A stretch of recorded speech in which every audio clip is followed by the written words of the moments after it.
Liftoff will start in T-minus 10 seconds. 10, 9, 8, 7, 6, 5, 4, 3, 2, 1. We have ignition. It's time! 15 seconds from game 7 or from championship number 6. Jordan, open, Chicago with the lead! Behind the screen, Harper got a piece of it, it comes off. The Chicago Bulls have won their 6th NBA championship. Tying run at second, 2 out, Palmero over the head of Jenks. Uribe charges, throws, out! And the White Sox have won the World Series. To the far side around the 8-yard line to Hester. Under it and to the middle at the 15 to the 20, breaks free of the 25 to the 30, to the outside, 40, midfield, 40, 30 to the toe, 20, 15, Hester 5. Oh!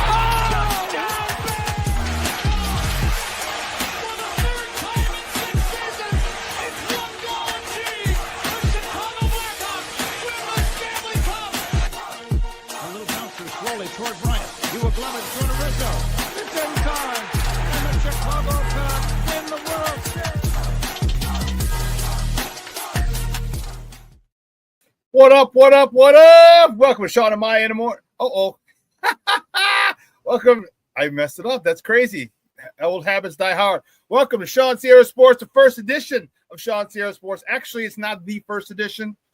It's a resurgence of Shawn Sierra Sports. That was the name of my show when I was on Logic Radio way back in 2016, 2017, something like that.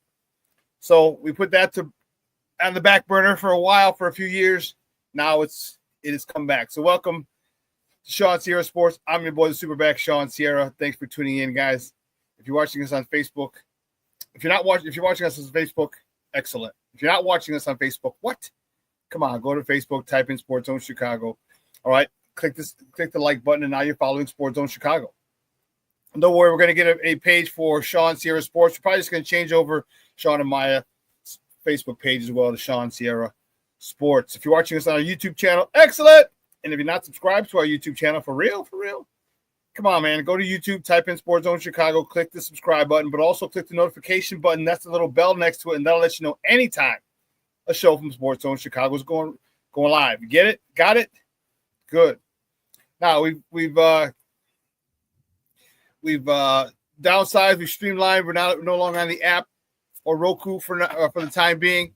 Okay, but you could just keep us watching, or you can keep watching us here on Facebook and on YouTube.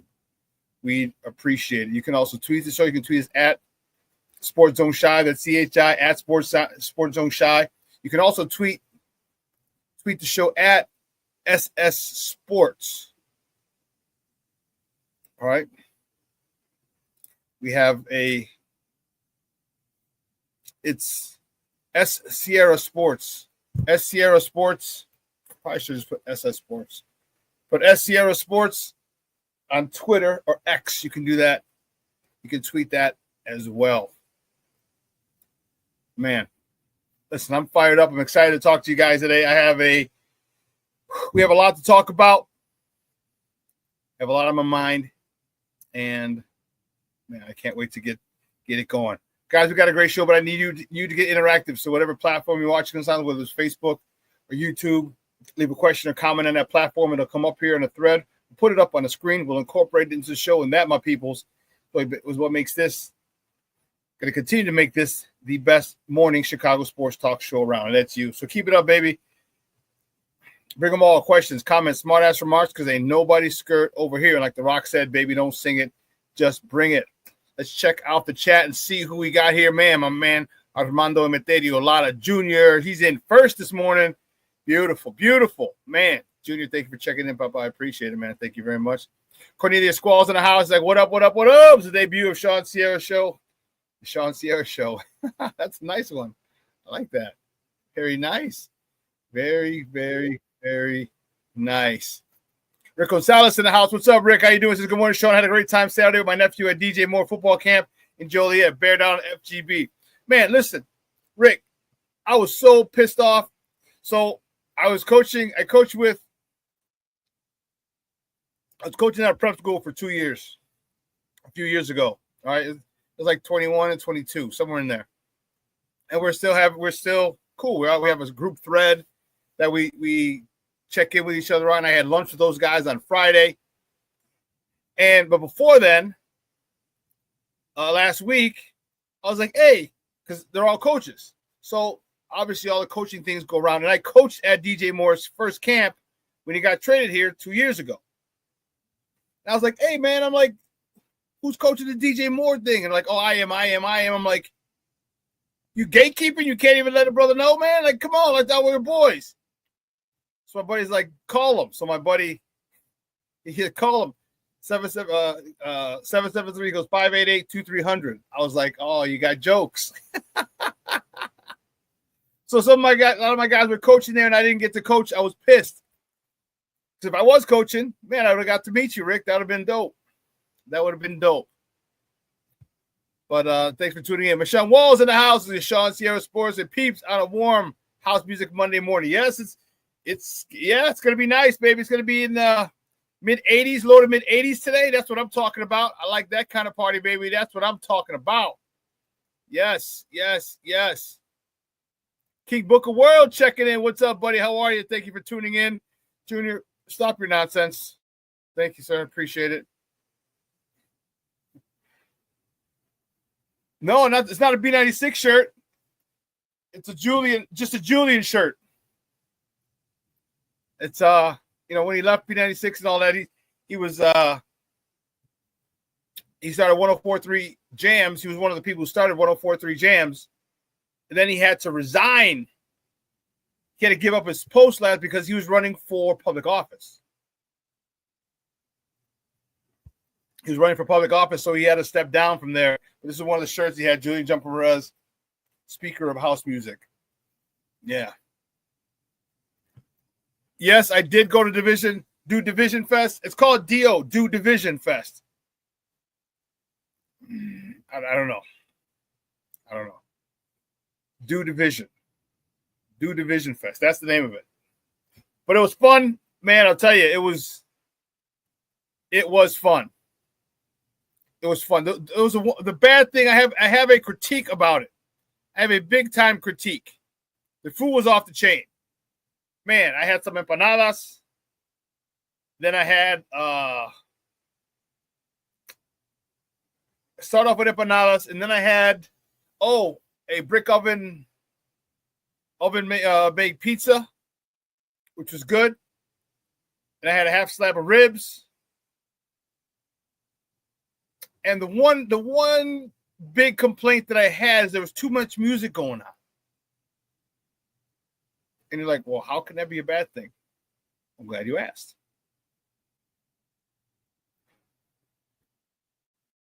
So it's from Damon, I want to say, to almost Western.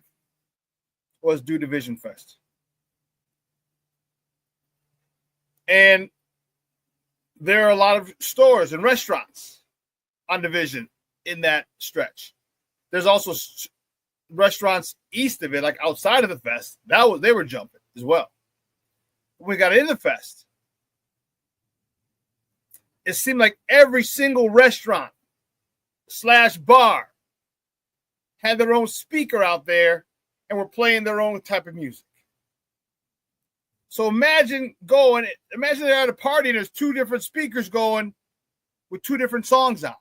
Two different genres of music. Then you had performers on the stage at Do Division Fest, one on the west side. It was odd.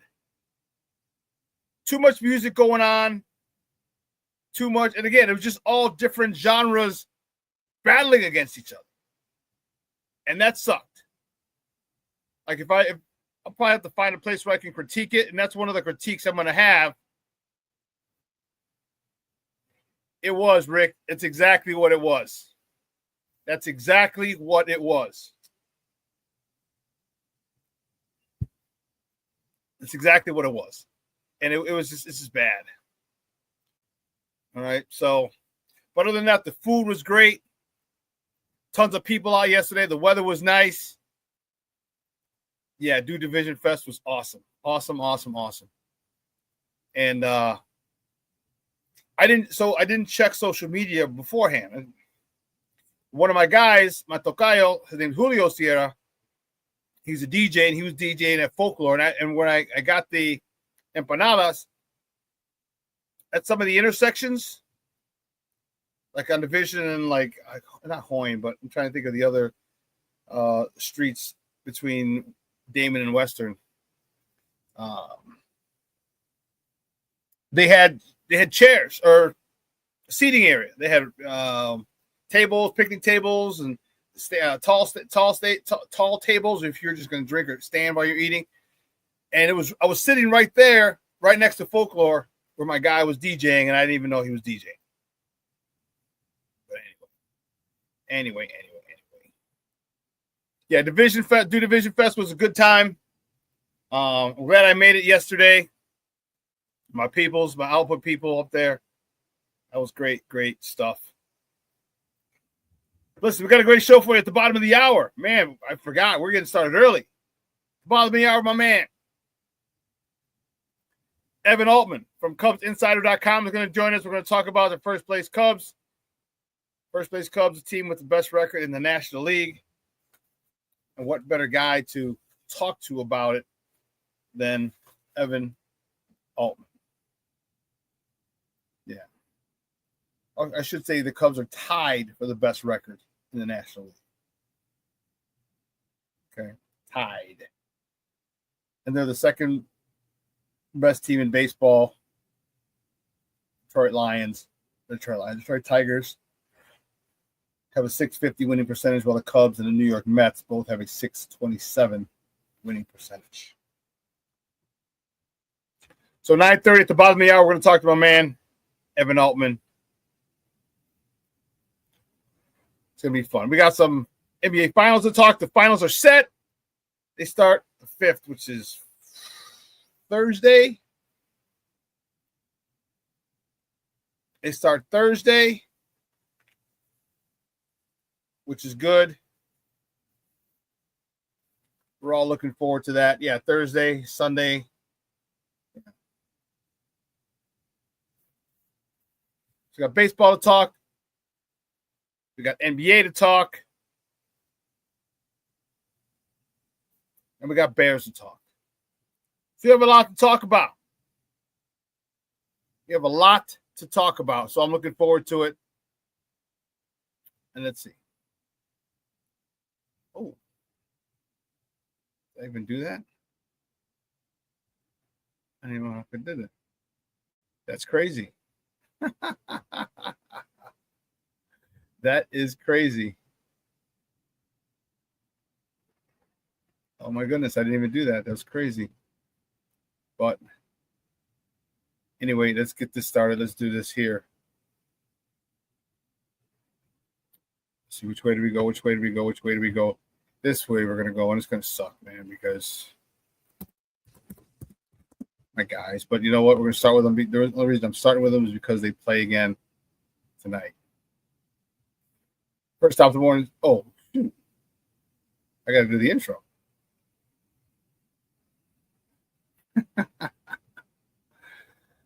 So, guys, you know how we do the first segment of every show? It's called Top of the Morning. It won't come just when you want it.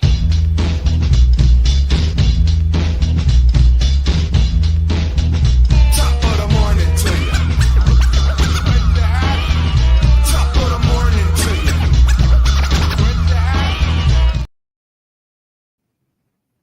Let's go. The first.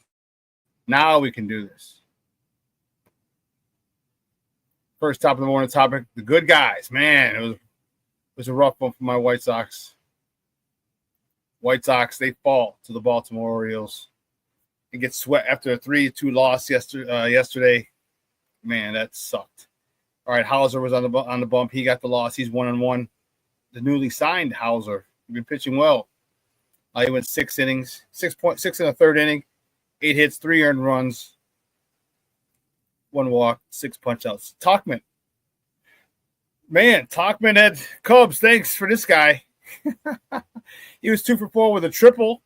His first, man, he was humping around the second base. I was like, is he going to make it to third? He made his stand-up triple.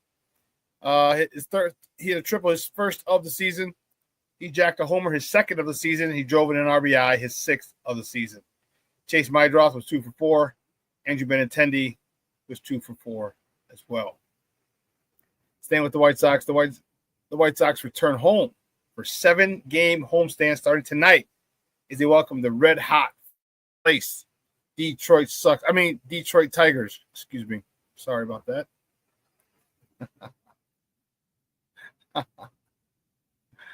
Actually, I'm not sorry about that. You know me. But Detroit is, man, they are on one. They are on one. First pitch tonight is at 6:40 p.m. Central Time. You can catch that game on Chicago Sports Network or listen to it on their flagship station, ESPN 1000. The probables for tonight's game for Detroit: Jack Flaherty. He's 3-6 on the season with a 3.94 ERA, going up against, for the good guys, Jonathan Cannon, who's 2-6 with a 4.15 ERA. So the Sox are going to have some home cooking starting tonight, 7 days, Monday through Sunday.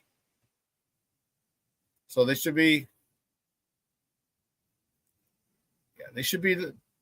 able to win a couple games, and I'll be there Friday. I'm excited about that. I'm really excited about that. It's going to be one heck of a game on Friday. It's Mexican Heritage Night. So they're passing on jerseys and things like that. They have a whole bunch. We're going with my buddy, and his tailgate it's going to be a vibe. Let me tell you something. It is going to be a vibe. I'm looking forward to it. That's going to be dope as hell. And because I know how, man, I know the DJs who were playing, they have a taquiza, so all the tacos you can eat. Come on, man. I have my new, let me take this down. I got my new White Sox jersey. I'm going to break it out for Friday. Yes, baby, yes. So it's going to be a vibe, man, and I'm looking forward to it. I'm really, really looking forward to it. It's going to be one heck of, yeah. You're a Sox man. All I can say is we're not worse than the Rockies. Ain't that the truth, Rick? Ain't that the truth? Ain't that the truth? Whew. Well, keeping it moving, the next top of the morning topic. Cubs. Whatever. The Cubs take 2 out of 3. They take the rubber match. They win the series. They beat the Reds 7-3. Jameson Taillon, he was on the bump for the Northsiders. He's 5-3. He got the win, 5-3.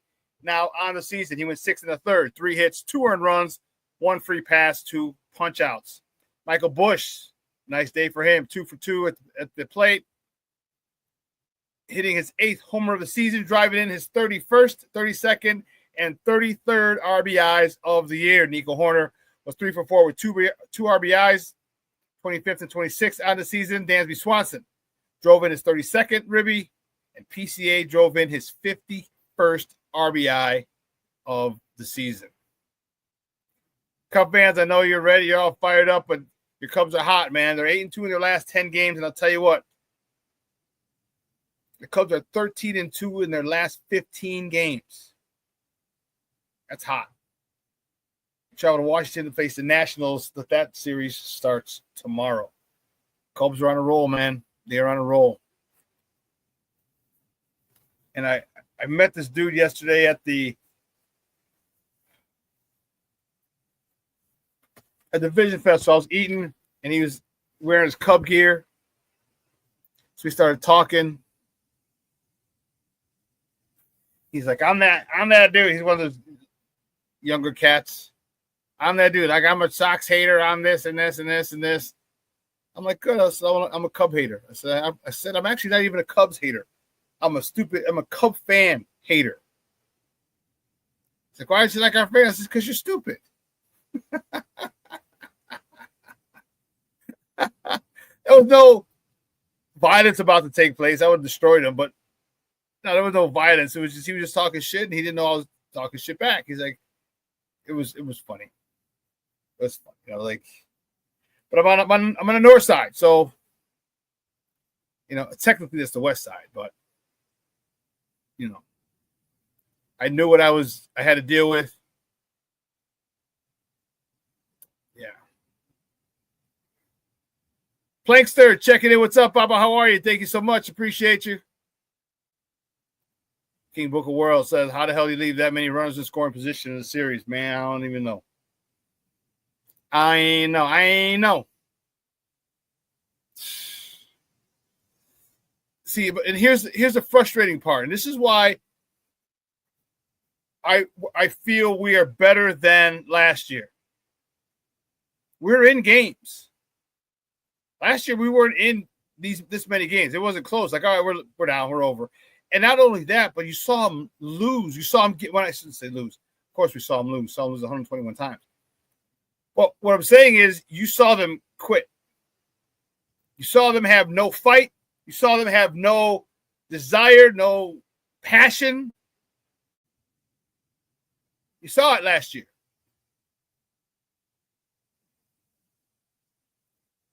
This year, you got guys who are coming back. Guys are getting on, getting them over, getting them in late in games.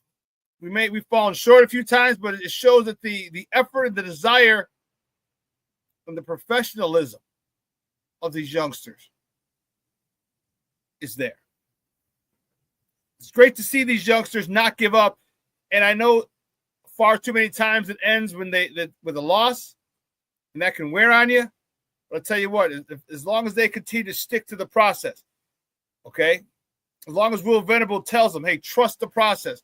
It's going to suck for a while. It's going to suck, but hey, it's going to turn around, I tell you.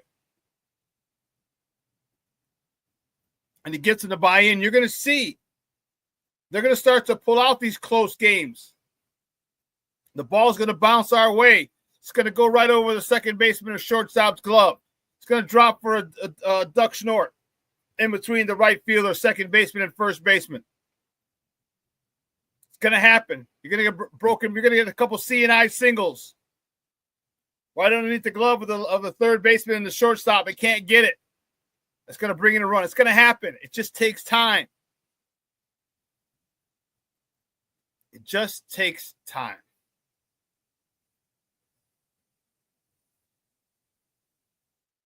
Cub fans, you're in a good spot. We're going to talk to Evan in a moment.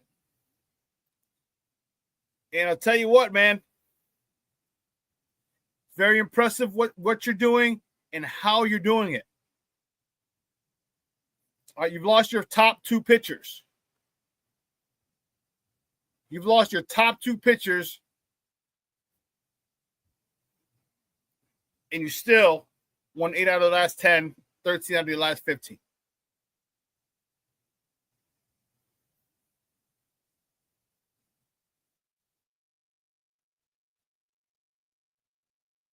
Who don't you like? I don't say that I don't like someone. I mean, this kid's a person. I really don't like that guy. Who?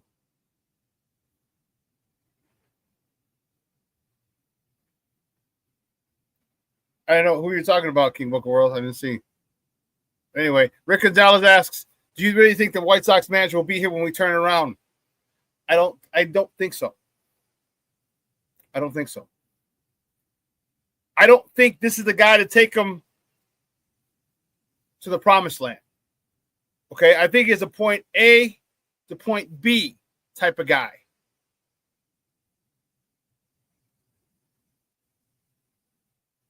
Point A to point B, and then I think Venable will be jettisoned, and we bring in a guy that we believe will be able to take us to the playoffs on a consistent basis. So, yeah, I don't think so, Rick. Oh, okay. All right, King Magoro.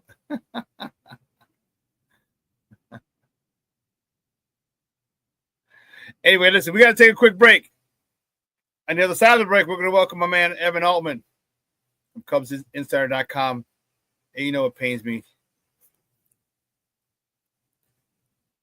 I don't get to talk shit to Cub fans.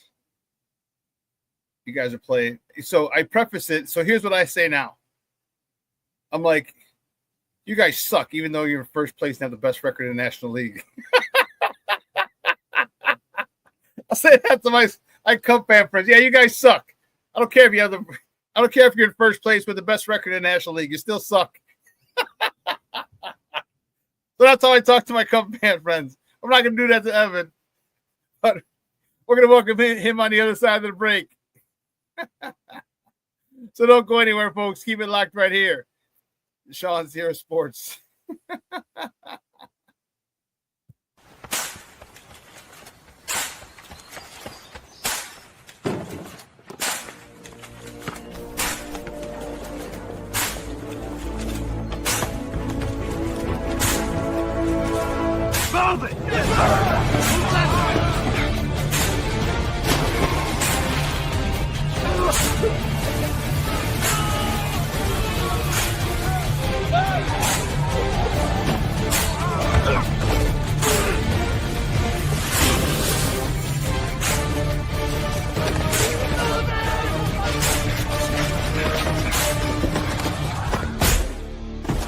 Many will hear the calling.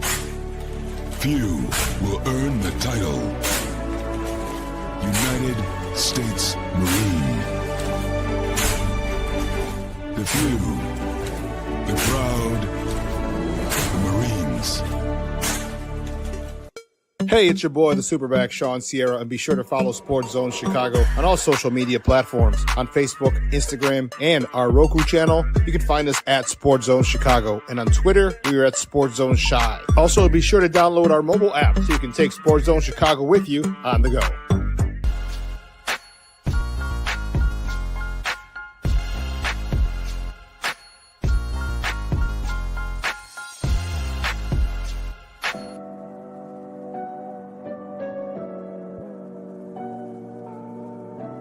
How do you take care of your mind health?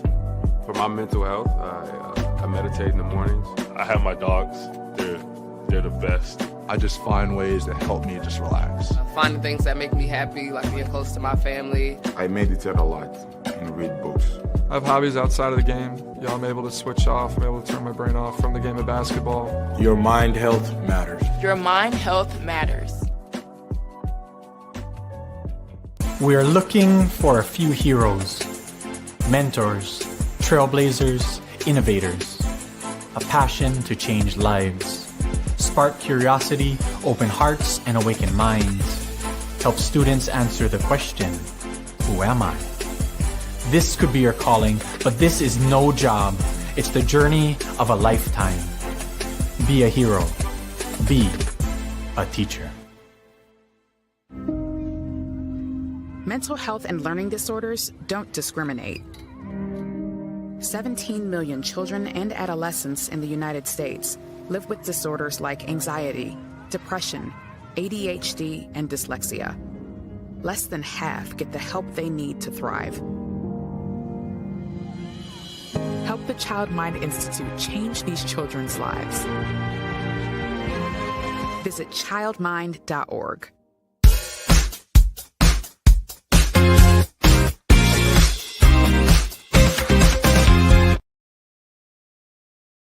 2 men are out, and here's Pete Crow Armstrong. On the ground, base hit right field. Tucker around third on his way to the plate. Here's the throw. Too late.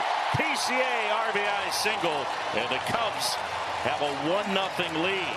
PCA one off the big league lead. Devers and From first. that is ripped left field. That's rolling all the way to the wall.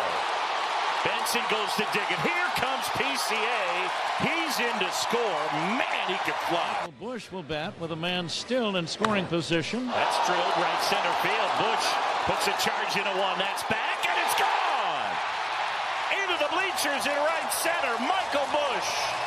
A 2-run homer into the wind. And it's 4-0. Cubs open up a can here in the bottom half of the third. Welcome back to Shawn Sierra Sports. Those clips courtesy of the Marquee Network. Those were the Northsiders yesterday, baby. Michael Bush. Dude, that win was, man, in his face. That wind was blowing in. He's like, bump this.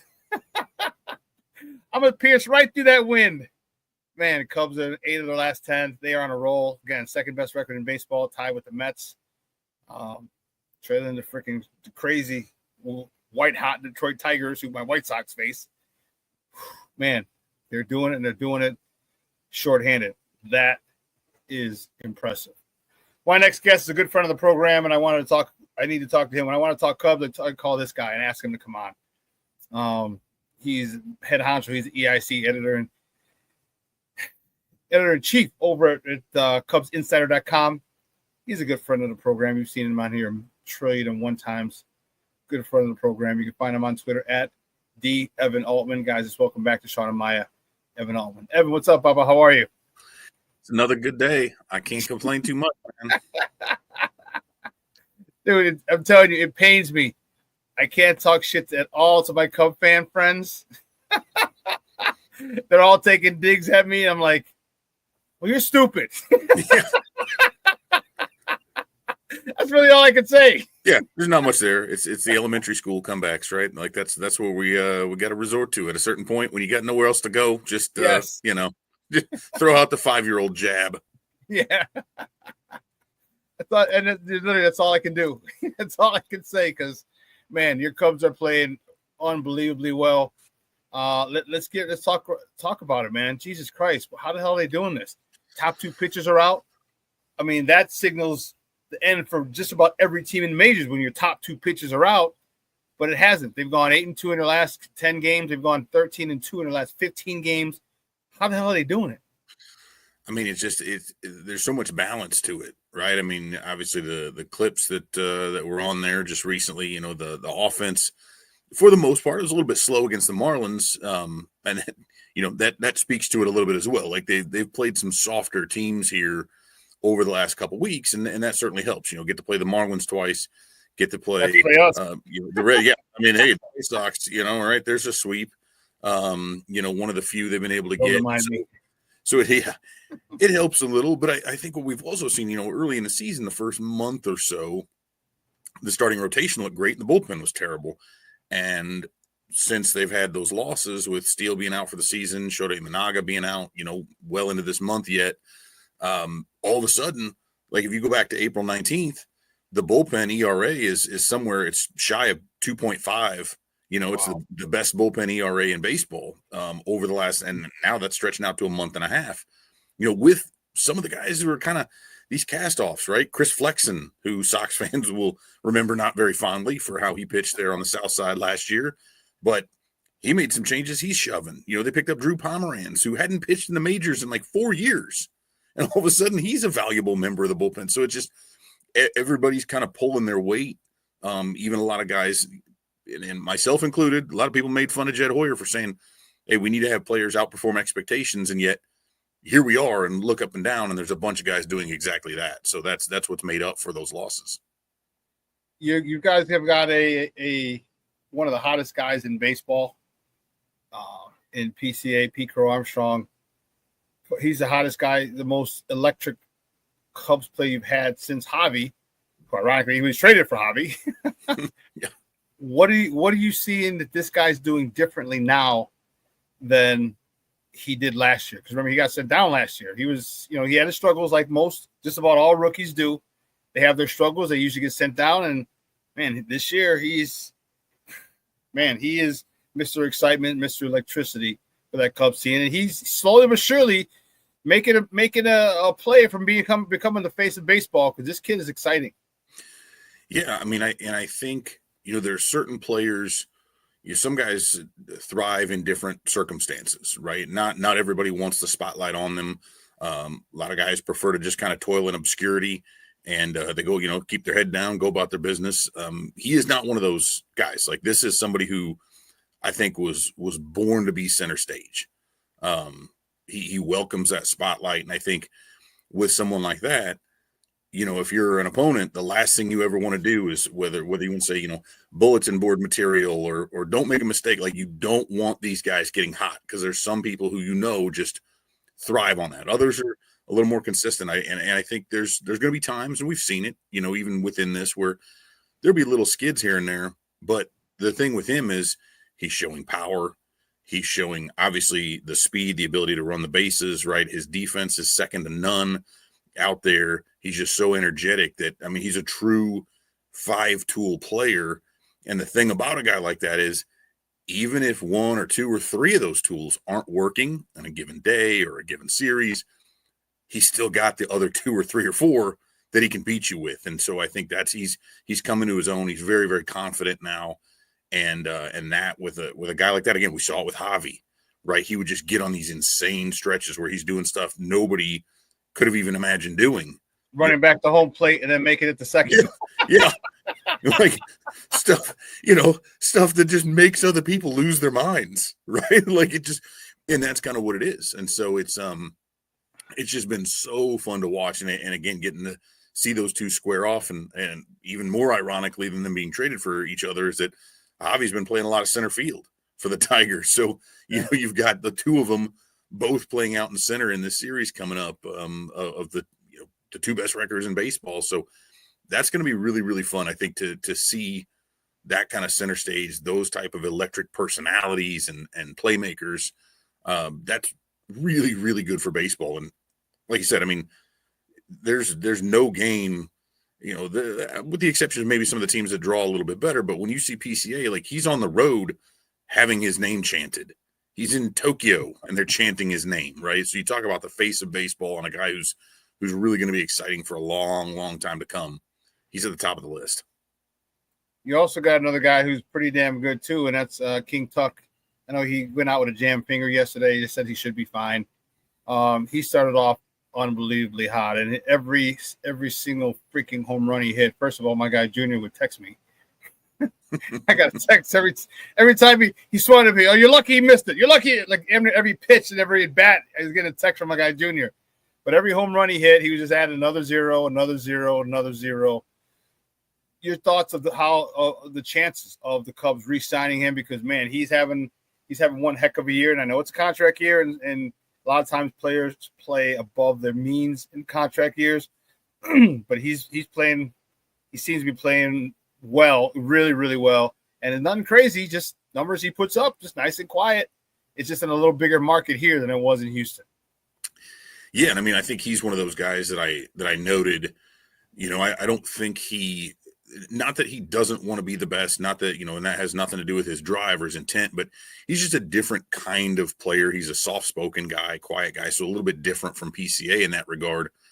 But I think it'll be interesting to see, and I know there was some kind of talk about this that makes sense, right, where the Cubs weren't going to be able to just throw a contract offer at him right out of the gate, right? This guy knows what kind of potential he's got as an earner. We've certainly seen that from plenty of the top free agents over the last few years now. The market is clearly in a different place than it was even 3 years ago, right? When you look at the contracts for Ohtani and Soto these last couple seasons. So I think that's a big part of it. But when you talk about not just PCA, not just the record, but overall, and we've all experienced this to one extent or another, summer baseball in Chicago, when the team in particular, and I know it's been a lot longer for the White Sox than it has been for the Cubs, so, try to go back that far and remember it. But when those teams are playing hot, there's nothing better. There's no better city on earth. There's no better summer city than Chicago. Yeah. And if you're playing at Wrigley every day and you're competing for the postseason and you're making all this stuff happen, I think that, not that he's going to take a big discount on it, but that's a huge selling point that the Cubs are going to be able to enforce for months now, or at least weeks, right, leading up to his potential free agency. So I think that's their biggest bargaining chip. They're going to have to come with a big offer, right? But I do think they've got a little bit of an advantage if they keep playing the way they are, and he gets the opportunity to say, you know what, this isn't a bad place to spend the next 8 to 10 years of my life. Yeah, it is. It is a different feeling. It is a different vibe to play at Wrigley. And like you said, in the summer, there's nothing like summer when you're playing baseball here in Chicago and your team is doing well. Yeah, it has been a long time for my White Sox since we've contended. But I still remember those days. I remember I was selling T-shirts back in 2005 outside the stadium. And there are just so many people coming to the game, so many. And that's the one, you know what I mean? And it was great. The atmosphere was awesome.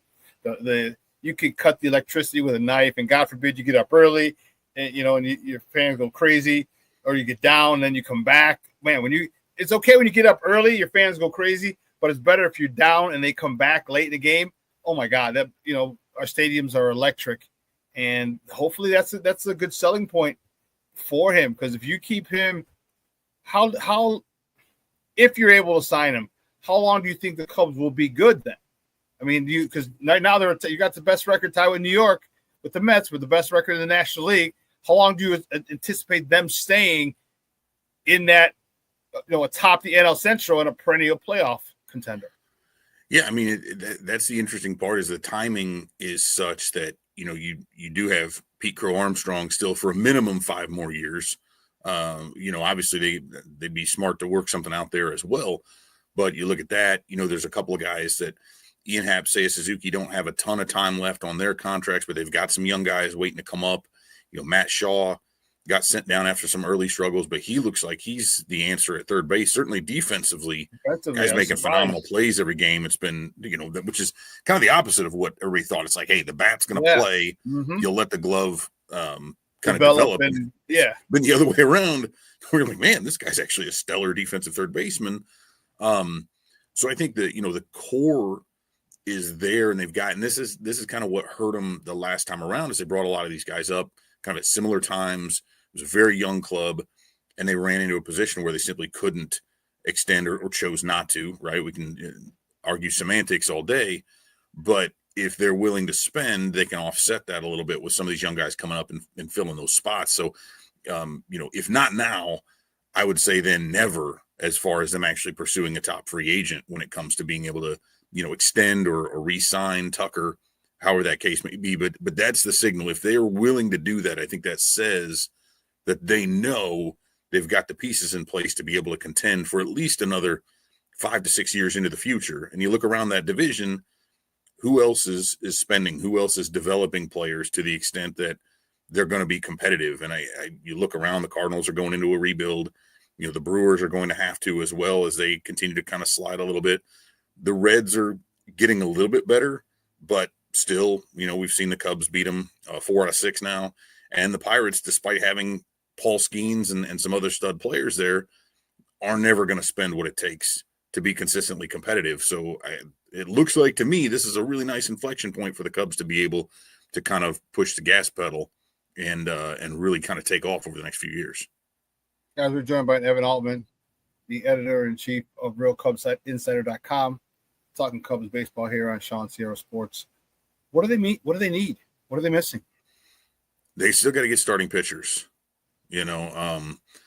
That's again, Steele's gone, and they've been able to replace him somewhat capably. Colin Ray did a really good job for a while there. It does kind of looks like water's finding its level a little bit there. Even once Imanaga gets back, say he's your one. I mean, we've seen Jameson Taillon look really good lately as well, but the troublesome part there is we mentioned the soft schedule. He's still giving up at least 1 home run. The last 3 games, the only runs he's allowed have been on home runs. He's only given up like 4 earned runs the last 3 starts, but those all came on homers. So, and he's given up 16. That's the most in the majors. That is really troublesome when you think about playoff baseball and you look at the adage that teams that out-homer their opponents, right, runs are at more of a premium. You out-homer your opponents, you're far more likely to win, particularly in the playoffs. So having a guy who is prone to that, and Imanaga as well, that's a bit troublesome. You know, we saw some great stuff out of Ben Brown recently. Matt Boyd has been solid. Cade Horton looks like he could be really good. They have a lot of guys who you know, are in that 2, 3, 4 range. They don't have a 1. And even if you get Imanaga back, even if things work out really well for those other guys, it's tough to take any 3 Cubs starters and say, I'm comfortable putting these guys up against, you know, insert playoff contender rotation here, right? Most other rotations are going to have more experienced, more depth at the top 3. So I would say they need to go out and get another really strong top of the rotation starter if they want to truly make a big playoff push. Craig Counsell got a lot of flack last year from a decent part of the fan base. Where do you think he is now? Is he kind of ascending back to one of the top managers in baseball? If you ever even thought he kind of fell from that. I know a lot of Cub fans were giving him static. And, you know, well, why are we paying him $10 trillion, one of the highest paid managers, blah, blah, blah, blah, blah, blah, and we don't do this, we don't do that. And all of a sudden you guys are where you're at, you know, 13 out of your last 15, you know, atop the NL Central, best tie for the best record in the National League. Where do you think, how much of this is Craig Counsell, and where do you think those, you know, naysayers, what do you think they're doing now? Yeah, I mean, I think at any time, you know, you have a team that doesn't perform up to expectations, the finger's going to be pointed at the manager, right? First and foremost, although, you know, he's only making some decisions. He can't go out there and swing the bat. He can't throw the ball. And I think what we saw last year, it did kind of feel like, you know, they pushed in big time on his contract, making him the highest paid manager. And then they sort of backed off. It felt a little as though the front office or ownership or wherever you want to put that kind of was like, oh, well, this guy, well, we're seeing it in Cincinnati, right? A lot of people had this thought that, oh, man, Tito Francona is going to come in here and just turn it around. Like, well, it's not really the way it works, right? His previous stops, he's had plenty of good players. That's the manager isn't out there suddenly like these are professionals, right? It's not the Mighty Ducks. It's not something where you implement some cool little sayings and, you know, have a training montage and everybody's better. But, you know, last year I think there was some bad timing with a lot of the injuries. The bullpen was kind of in flux. And Counsell's a guy, you know, a lot of people look at these managers as like master strategists. And I don't think that's his game as a manager. He's a people person, for lack of a better term. He's the Phil Jackson, right? Jackson was not the strategist there with the Bulls. Jackson was understanding personalities, who fits together. How do we keep all these things balanced and, you know, keep this guy from getting too high, this guy from getting too low? You know, no pun intended with the Rodman stuff on getting too high. But there's a lot of things I think that if he gets the right guys around him, I think he was also given a lot of David Ross's coaching staff. You know, there were some decisions that were out of his hands in that regard. That's been remade a little bit. And I think as such, he's got the lieutenants or whatever you want to call them kind of under him that can help implement a lot of the strategy stuff and a lot of the things they want to put into play. Then that allows him to kind of be a little bit more free as a manager to do what he does best. Michael Busch has come back and he's playing well this year. Talk to me about him and what do you think the issue was with him, because he didn't start off. He's having a heck of a year now. And this was one of the guys that you guys were kind of hoping would be one of your cornerstones, you know, him and then Shaw on the other side.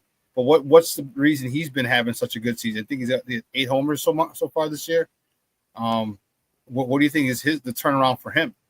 Yeah, I mean, I think there's a couple things there. You know, again, it's the sport itself is so streaky by nature that sometimes when we look at things in real time, it's tough to really see. You know, Dansby Swanson was in a similar spot earlier, even more so. Yeah. I mean, he had a really rough start, you know, but that's kind of evened out. I think part of that, you know, and something we saw lately, even though a lot of times people won't like it as much when, you know, because Justin Turner hasn't been putting up very big numbers.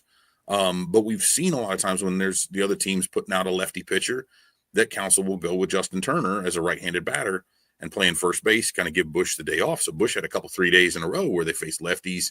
You know, he might have gotten in late as a pinch hitter, but then we see him back in the lineup for Sunday. And what does he do? He hits a home run. and some of that's just coincidence. But I think a lot of guys too, whether it's taking those strategic breaks, whether it's then, whether that means they've got a chip on their shoulder or just that they're really able to seize their opportunity when they get it. I do think that has helped him a little bit, is putting him in more advantageous situations to where he can really make the most of what he can do. And, would I like to see him face lefties more often? Yeah, absolutely. But it's hard to argue with the results they've been getting. So I think as far as that goes, Council's just kind of deploying him in a way that gives him the best opportunity to succeed. You mentioned Justin Turner, and yeah, he's having a rough time. But he's had a couple of key hits. That's just a veteran in him. He had I know he hit a double down the left field line one time. I think that might have won a game, and I think he hit another homer.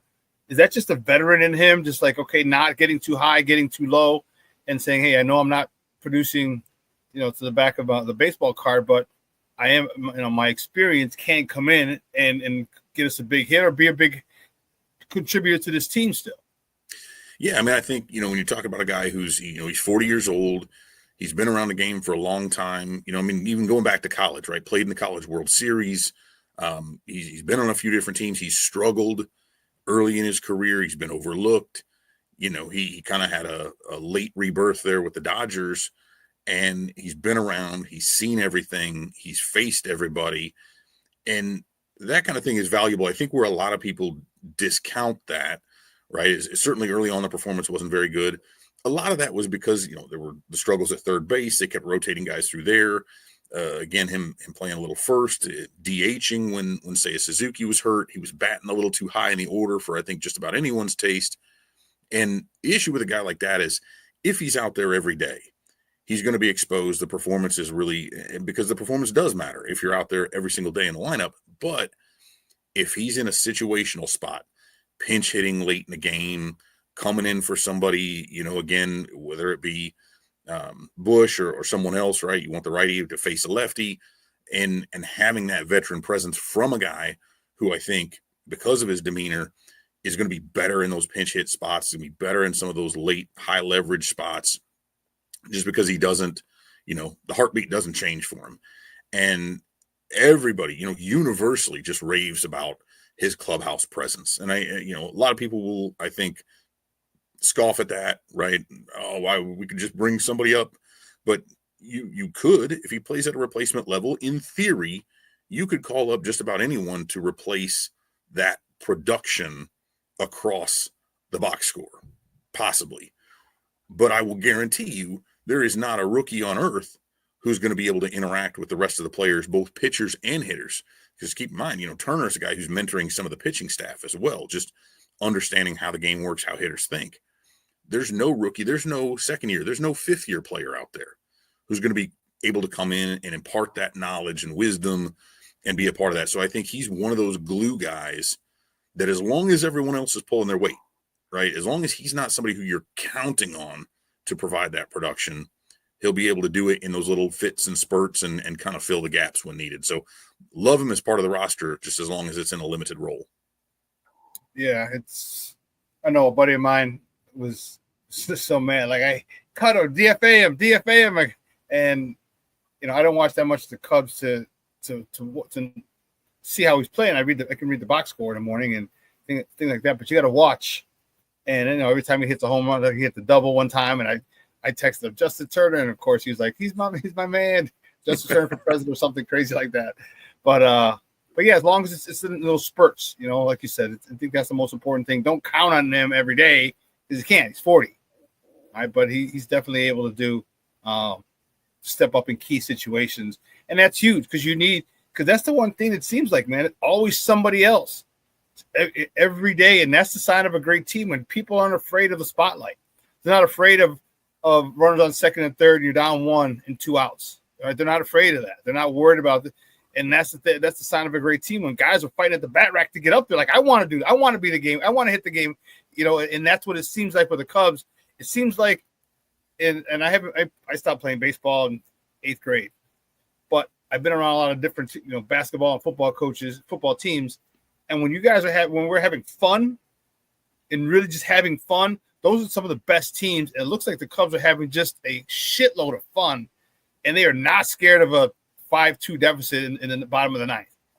Yeah, I mean, and you saw that the other day with Matt Shaw, right? So a guy who, again, had those early struggles, comes up, dumps a single out into right, and to have that kind of approach, too. He was like, I'm just looking to see it deep and go opposite field. He was able to do that.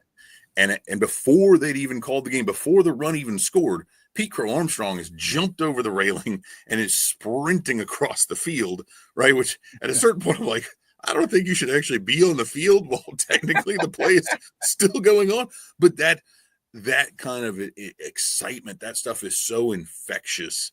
And that's something that honestly has certainly over the last 2 years has been missing, and maybe a little bit longer. You know, we really saw it. I continue to liken this team to the 2015 squad, largely because, you know, again, that team kind of was up and down a little bit, had a lot of young guys, and then all of a sudden, after they got no hit by Cole Hamels and the Phillies, somewhere in, I think that was like July of that season, July 29th, maybe 27th, somewhere in there. Then they took off and they were the best team in baseball down the stretch, won 97 games, you know, and kind of kicked off the mini dynasty there. But but it was the thing I just remember about that was how much fun they all had and how fun it was to watch, because the expectations weren't quite as high. And this reminds me of that. They just look like they enjoy being around each other, playing the game. And, you know, and that really helps when you have one of those down games, when you take a loss, you know, you give one away late, you are able to just flush that and move on much more quickly when the vibes are there and when everybody's kind of in that same headspace and having fun going out there to play. It's not a trudge. Makes it a lot easier to bounce back. It does, and then it feeds the fans. Like the fans see that you're having fun. The fans are at a fever pitch every single game. You know, whether you're up or you're down, especially if you're down late, the fans they feel similar to the players. Like, yeah, all right, we're only down 2. We got it. They have that belief, and that's one of the reasons they're not afraid of losing. All right, they just go out and have fun. I think that's one of the best ways to be as a team. And man, everyone up, and it's someone different. You just talked about Matt Shaw. We talked about Justin Turner, right? Guys, whoever's turn it is, whoever happens to be that dude that day, they're not shying away from it, and they're really they're stepping up and contributing. And there's just a litany of guys on this team who are getting big hits, key hits in key situations, and it's keeping them winning. Your thoughts on that? I know it's tough we don't know injuries and things like that, but they're starting off good. We're in June now. All right. It's like we got a pretty good picture of how this Cubs team is going to be. You think they can hold on and win this NL Central? Yeah, I mean, if you look at, you know, I kind of noted it earlier, but and the Cardinals had a really, really hot stretch there for a while where I think they won 8 or 9 in a row, and really like they got to within a game. You know, they were close on their heels, but you know, I think that was one of those things where the timing just happened to work out really well for them. The Cubs do have some tough ones. Again, they got to play they got the Nats for 3, but then they got to go to Detroit and they got to go to Philly. You know, those are some tough games, but you know, dating back to about mid-May or so, actually early May, you know, they opened the season with the toughest schedule in baseball, but once they got done with a lot of that stretch, having to play the NL West teams over and over and over again, they still haven't even played like 3 times in a row. They went through the damn NL West. Jesus Christ. I think they played 23 games against the West at least, and have yet to play the Cardinals at all, right? Which is this. I won't get into that, but I think that's really going to be telling, right? If they're able to go in there, and I think they got 4 against them, it would be like close to the end of this month before they even play the Cards. But that's a 4-game set in St. Louis. You win 3 of those, you know, regardless of what else is going on. I just don't think. I think everybody else in the division is kind of pretenders at this point. It's the Cubs division to lose, but they still need to keep taking care of business, beating up on the bad teams and just holding their own against the good teams. And I think it'll work out. Well, damn sure beating up on a bad team, because I had to hear a whole bunch of shit from my dude. I didn't. You know what? I don't think I got any words typed. It was just the broom emoji. Yeah. It's just the broom emoji. All my Cub fan friends, I must have had at least 30 brooms sent to me. I was like, screw you. You guys are stupid. Maybe they just thought you needed to clean up around the room or something. Get out your house is dirty or something. I don't know. Oh man, I was like, you sons of bitches. I was like, don't worry, the day will come before I die. We're gonna sweep you guys. I swear we are. I swear. Hey Evan, great stuff, buddy. I appreciate it as always. But do me a big favor before you go, let everybody know where they can find you and your work online. Absolutely. Just check out CubsInsider.com. You can also find us on the social media at Real Cubs Insider. If you search it on Facebook, you'll find us all over the place. And I'm at D. Evan Altman on X. So, find me wherever you need me. Great stuff, buddy. I appreciate it. Have a great day. All right, take care. All righty. Guys, that's Evan Altman from CubsInsider.com. Talking Cubs baseball, man. We're going to take a quick break. On the other side of the break, we got more sports to talk. We're talking a little White Sox, talk a little Sky, talk a little Bears. Do it all. We do it all here on Shawn Sierra Sports. So don't go anywhere, folks. Keep it locked right here. Shawn Sierra Sports. We'll be back. Hey, it's your boy, the SuperBack, Shawn Sierra, and be sure to follow Sports Zone Chicago on all social media platforms, on Facebook, Instagram, and our Roku channel. You can find us at Sports Zone Chicago, and on Twitter, we are at Sports Zone Shy. Also, be sure to download our mobile app so you can take Sports Zone Chicago with you on the go. Time out. How are you feeling right now? Happy? Excited? Angry? Overwhelmed? One of the best things you can do for your mind health is to name what you're feeling. It can sharpen your awareness and help you talk about your feelings with someone you trust. Here are 3 questions to ask yourself. Where are your thoughts right now? In the past, the present, the future? Do you notice any sensations in your body? Is your heart beating fast? Is there a flutter in your stomach? Or are you fully relaxed? What do you need right now? Time with others? Time to yourself? Remember, there's power in this awareness. So find ways to identify what you're feeling today.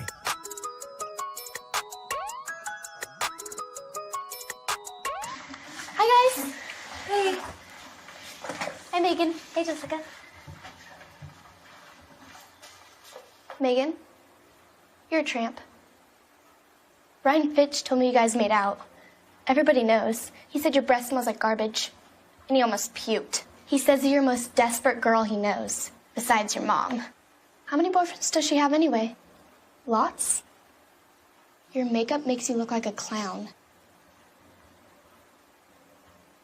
That zit is huge, zit face.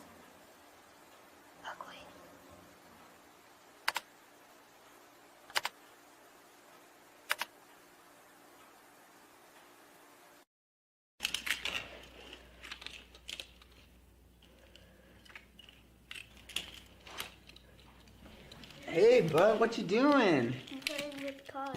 Cars? Can you show me what a car does?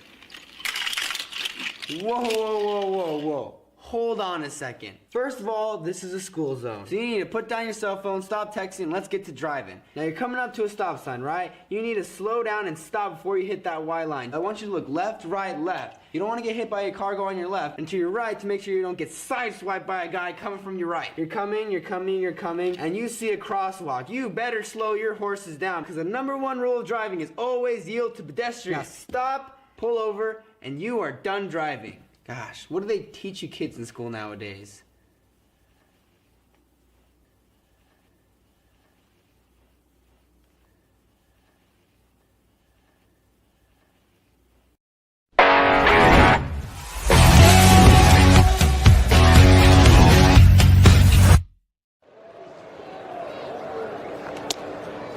Caro will throw behind the runner at third. Got him!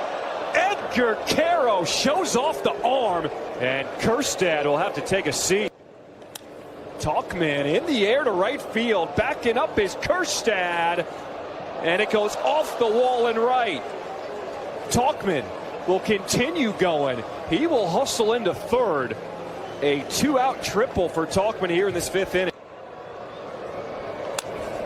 Talkman high in the air, deep to right field. And that one is out of here.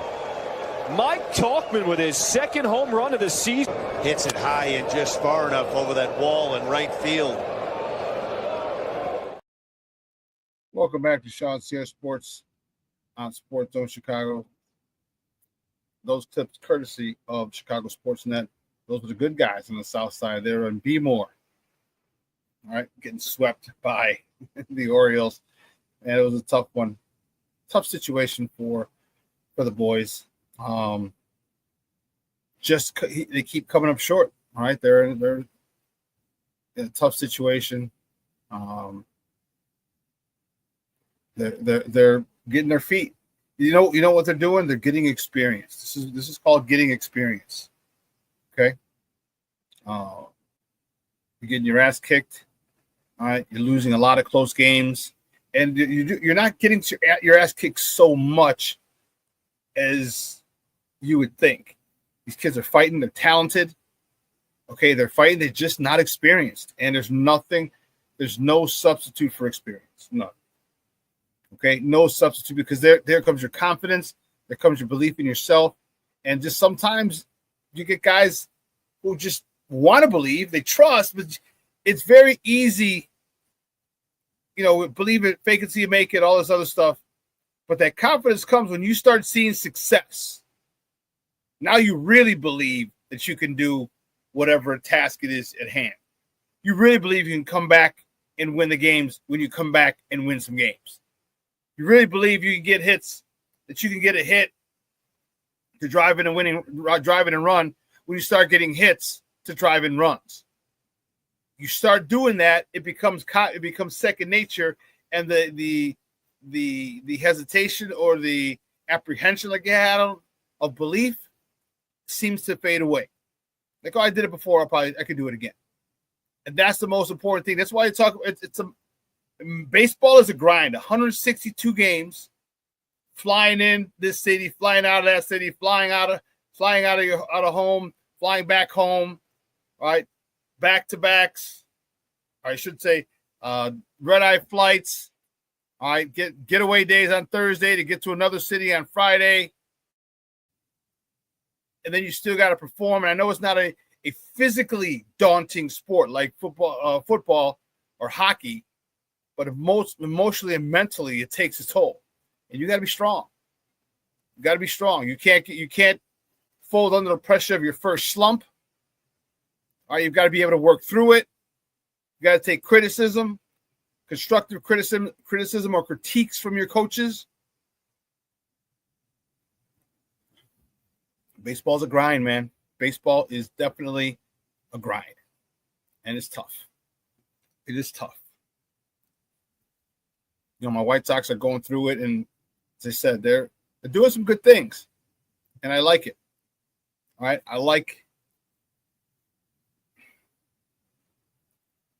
there's a lot I like. I'm liking bunts. I'm liking pushing the guy over, hitting the ball to the right field to advance a runner to third. The Sox are doing a lot of good things, a lot of the fundamental things. I love it. Stealing bases. I love it. Okay? This is good baseball. It's fun on the south side. It's funner, not fun, because we're still losing. But it's more fun. It's more funner. It's an old word I just made up. More funner. To watch these youngsters, because you see the desire. You see the love of the game. And you're seeing good management. You're seeing good managing by Will Venable. Hats off to him. Hats off to him. It's his first managing gig, and you're going to have your struggles. It happens. But don't lose the faith. And it seems like Will Venable has gotten these guys believing in the struggle, not losing faith. Because they keep coming out. They keep playing all 27. They play all 27. And that's all you can ask as a fan. Okay? As a fan, you want to go out there and you want to see the team that you paid your hard-earned money for, you want to see them play till the final out. You want to see them believe until that final out that there's a chance to get to win that game if they're not.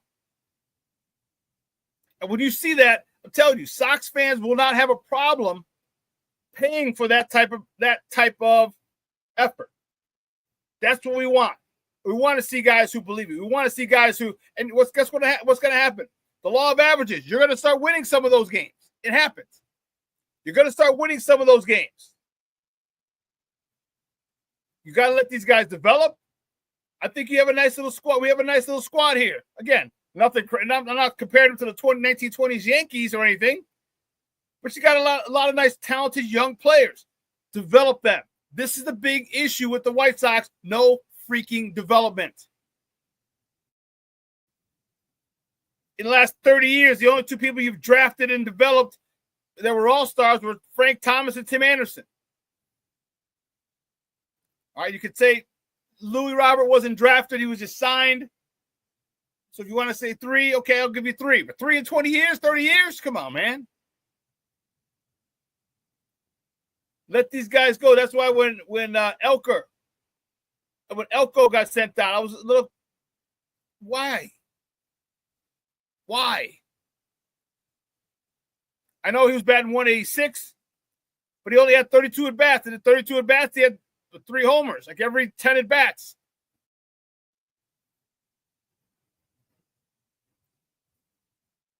I mean, he's not taking time from anybody. He's the guy who needs the development. He's the time who needs the at-bats. He's the time who needs the time in the field.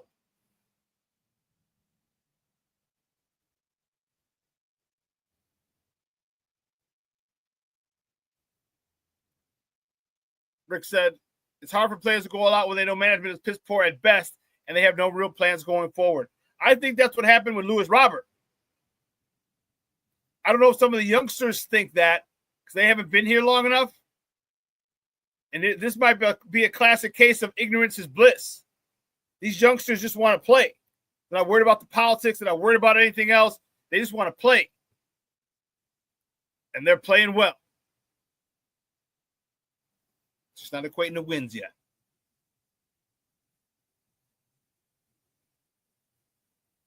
Jay Greer said, I'd like to give a special shout out to my 10-year-old baby girl, Layla, who did a great job singing the national anthem at the Reading Phillies baseball game Saturday night. No shit. Dude, that's crazy. Dude, that is awesome. Dude, that is dope. You gotta be proud, Papa, man. Damn. She had that shit like a G. Give me that mic. Man, that is awesome, dude. Congratulations. I'm so happy for you, bro. Dude, awesome. Man, it's not easy because I don't know if any of you have ever sang the national anthem. It can be intimidating. I've never sang it for anything, but thinking about like that's you, like it's all you. Like you can play sports, all right, and you can screw up, but you have someone else have a dunk 5 seconds later. You forget about it, hit a homer, all right, score a touchdown after good. No, all the focus, everyone when they're not talking. Everyone is focused on you.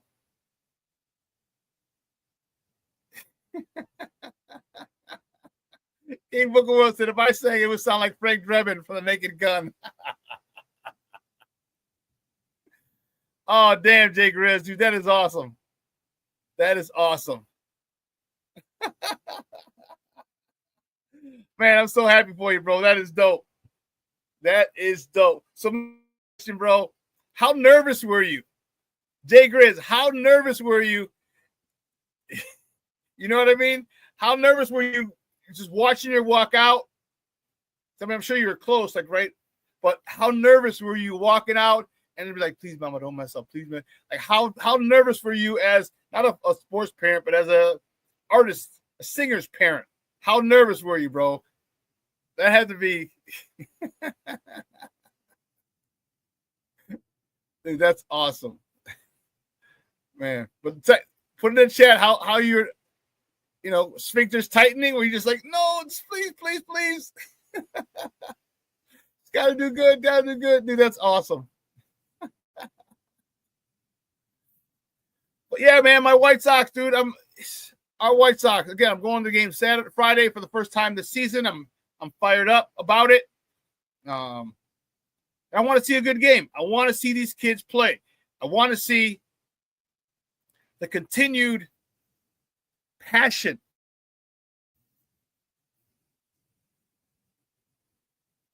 The continued passion that these young guys have. Jay Grizz said, I was more nervous than back when I played football myself in a big game at kickoff. And that's what a lot of parents will say, especially when your kids go out and they're doing something, sports, or in this case, singing. Yeah, a lot of times parents are so freaking nervous because you just want them to do well. And, there's always that chance you've seen things like this go bad. You don't want to be the next one. You're praying that you know what I mean? So, dude, that's awesome, though, man. That's great. That is awesome. So is that what she wants to do? Become a singer? Get in that world? Is that what she's thinking at this stage of her life? Because she's 10, so she's gonna change. Think of all the shit that we wanted to do. I wanted to be a freaking astronaut. I wanted to be an astronaut at one point in my life when I was a kid. But is that where she's leaning toward now, bro? Oh, that's good. I was like, please don't mess this up because you hate for your kids to be disappointed. Yeah. Man, she knocked it out of the park, huh? Dude, literally, pun intended. That's awesome, man. Again, dude. So you got it on video, Sage? You got that on your camera? So were you watching her or were you recording? What were you doing? Were you watching her or were you recording? Digger says she loved to entertain and be on stage. Oh, that's awesome. That's awesome. That's awesome. Oh man, I was recording. Okay. You got on the phone, you got to watch it. And when she was saying home of in the land of the free and the home of the brave, did a tear drop your eye? You get teared up knowing she just knocked this shit out of the park?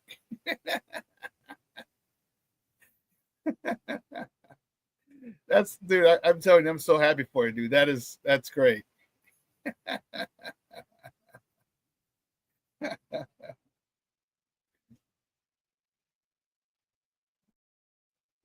Listen, switching gears. The Sky got their first win over the Dallas Wings last week. And it was long overdue. Definitely had a tear or two, man. That's awesome, bro. That's awesome. That is so awesome. Roberto Ramirez, my man, says, Jay Grizz, that's great. Papa, proud Papa.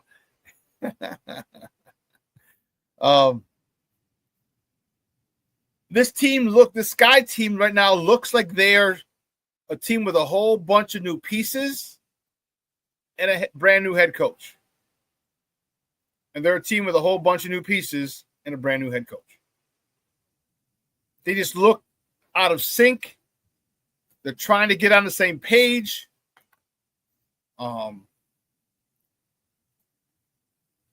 They have talented players, but they just can't get it right. And it's frustrating because there's talent on this squad. All right, and they have to do a better job of playing together, and that comes with time. No ifs, ands, or buts. You can't rush that process. Sometimes it happens quicker than others, but you can't rush it. You can't push the process. The process is the process, and it's gonna take as long as it decides to take. But man, Angel Reese, like, I love my girl, but she's got to do a better job of layups. All right. She got so many damn rebounds because she misses so many bunnies. She misses so many layups.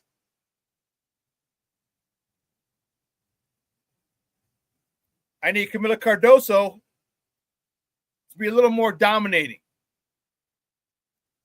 I need her to be a little more nasty on the boards. 6'7", Ma. You're 6'7". Get your ass up in there, knock people around, grab that rebound.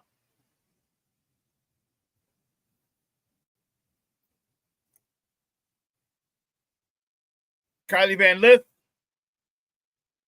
youngster. She's been around. 3 teams in college.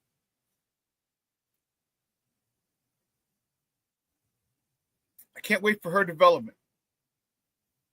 All right. And Courtney Vandersloot. She's a legend.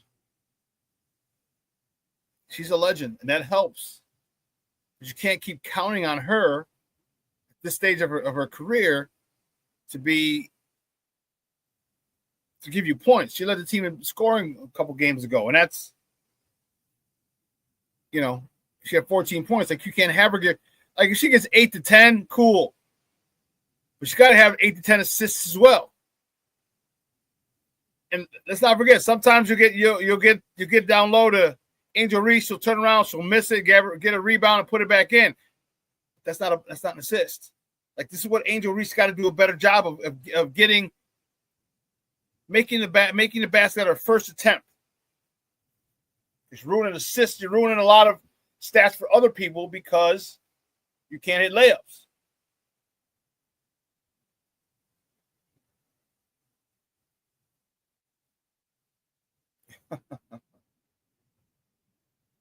What did you say, Junior?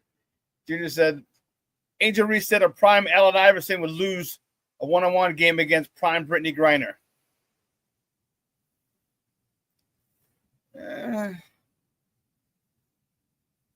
You better hit all the shots because she's going to back him down low. She's 7 feet. But, I mean, who gets the ball first? Because if AI gets the ball first, Brittany might not see. If it's make it take, Brittany might not see that ball if it's make it take it, and Allen Iverson gets the ball first.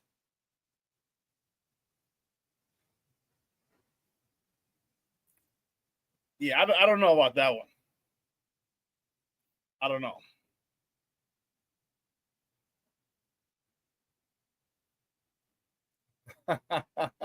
Junior says Reese created a new word, me-bound. That is funny. Yeah, she has a lot of me-bounds. That's for damn sure. That's for damn sure. Far too many me-bounds. Far too many. And that's the issue. But,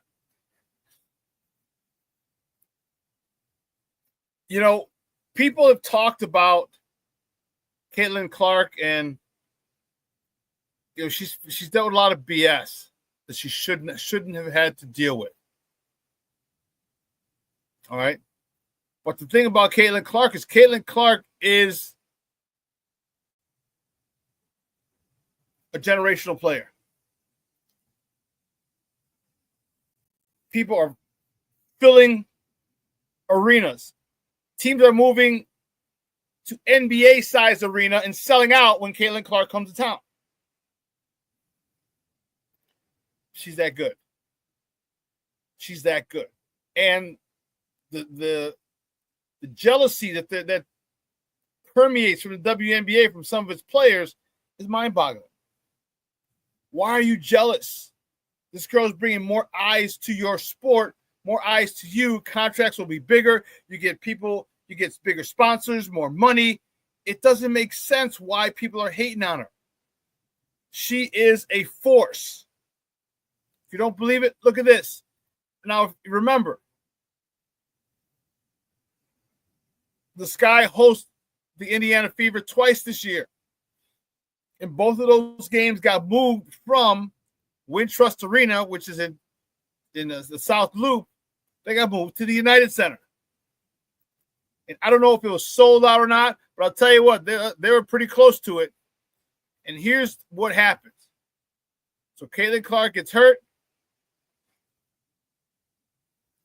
So on Saturday, the game this Saturday, the ticket prices for the game this Saturday averaged like $86, and that was before Caitlin Clark got injured because of a renewal of the rivalry. You know, they got a little testy first meeting, and you know, hard foul by Caitlin. Angel gets up, gets in her face, and here's what it is after. $25 once Caitlin Clark's injuries is announced. No one gives a damn about this game. No one. And it sucks.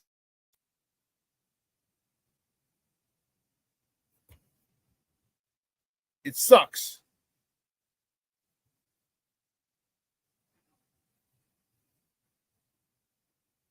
She's got to get more love. Now, I'm not on a pedestal or a women's basketball Mount Rushmore. No. But man, be appreciative of what she's doing to this game, because a high tide raises all ships. She's a high tide. And this is why I said she needed to be on that Olympic team. And they're like, who would you take off? I'm like, anybody. She needed to be on that Olympic team. Take anybody off that. I don't give a damn. It's all about the almighty dollar. And you get Caitlin Clark out in the Olympics. Do you remember how many people had Jordan number 9 USA jersey? Remember that? Remember when the Dream Team? How many people went out and bought Michael Jordan USA 9 jerseys? Tons of people, a slew of people went and bought that. Expose the game to the world. Man, this was a chance to expose the newest, the hottest sensation in women's basketball to the world on a world stage. And you missed that opportunity. Now you got to wait another 4 years. I assume, barring injury and the good Lord willing the creek don't rise, she'll be back in the next Olympics. But you want to ride that momentum of popularity that women's college basketball has and women's basketball.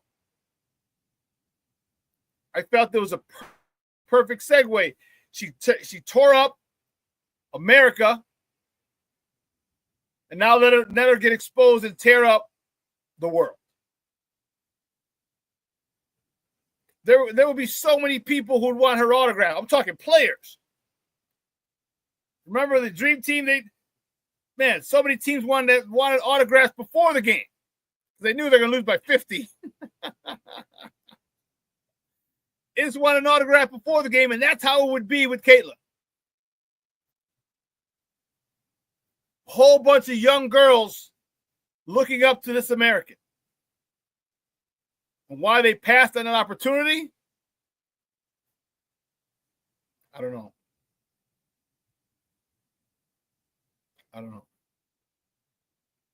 Junior says, there's a show called What We Do in the Shadows about vampires, and one of the vampires wears a Jordan Dream Team jersey.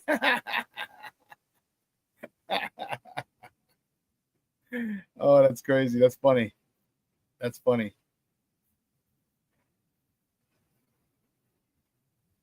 That's good stuff. Well, moving on.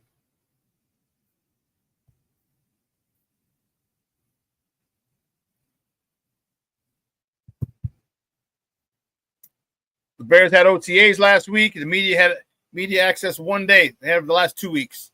Maybe they have it again this week. And we got out. Caleb Williams got out in front of that story. I shouldn't say got out. He responded. Finally. He talked about his whole situation that he interview that him and his dad had with Seth Wickersham on his new book that's coming out later this year.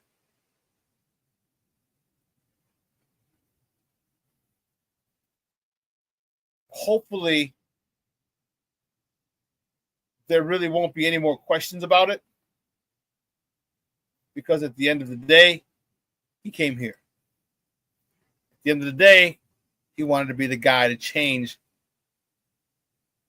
the history of Chicago Bears quarterbacks. And that says a lot for him. I should say that says a lot about him. All right? It says a lot about him because he knows his parents, his people have done the research. They know how bad Chicago quarterbacks have been.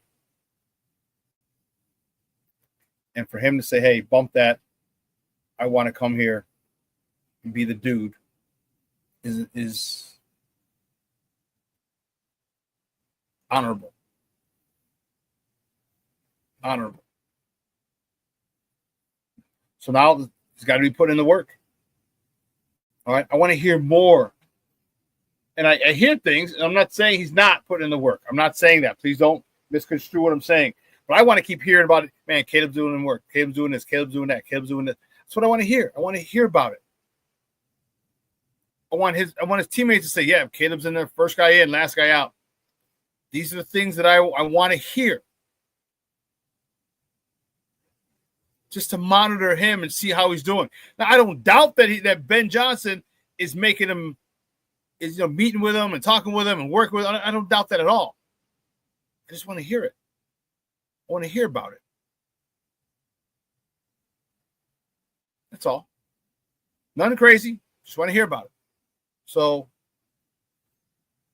I'm looking forward to it. And then, there's just talk with this offensive line.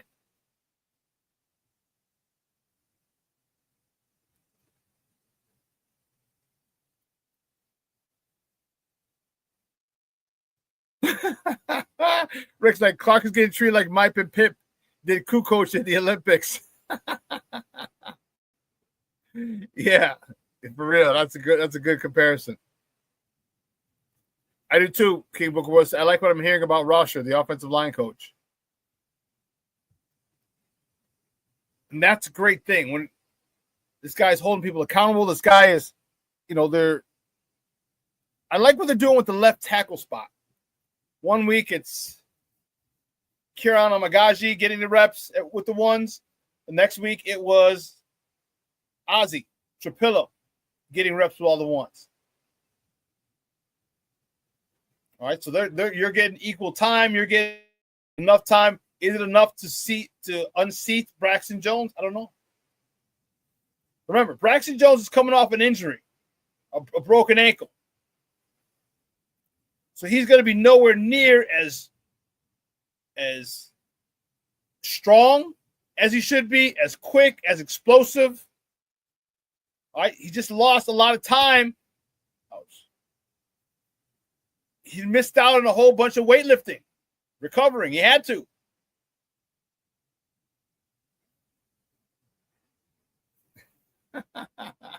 Jay Gray said, "Come on, SuperBack, you want to hear about how to join Stephon Diggs' yacht party with the pink powdery substance." I don't need the booger sugar. I'm good.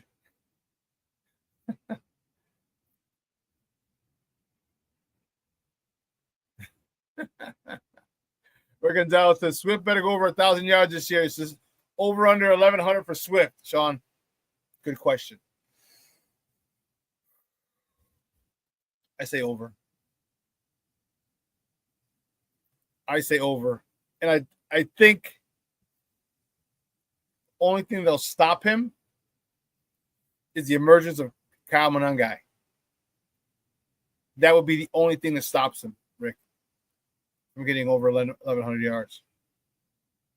Only thing.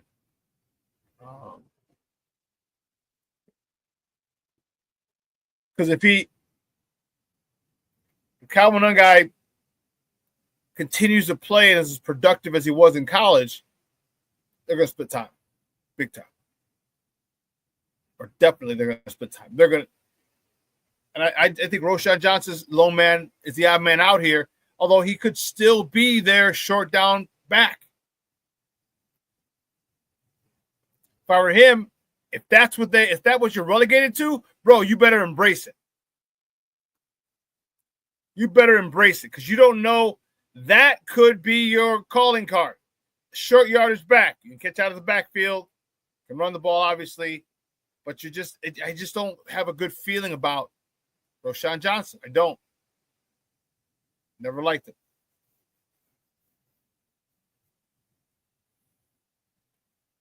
But if that's the case, if Roschon Johnson, hey, I'm good. But I think that Swift should get over 1,100 yards this year. We're going to be ball run dominant team. While you let Caleb get comfortable and get his feet under, his sea legs under him, so to speak. Yeah, I think 1,100 yards is good, Rick. I got over 1,100. But it's going to start with the offensive line that we're talking about. JonahJackson, Drew Dahlman,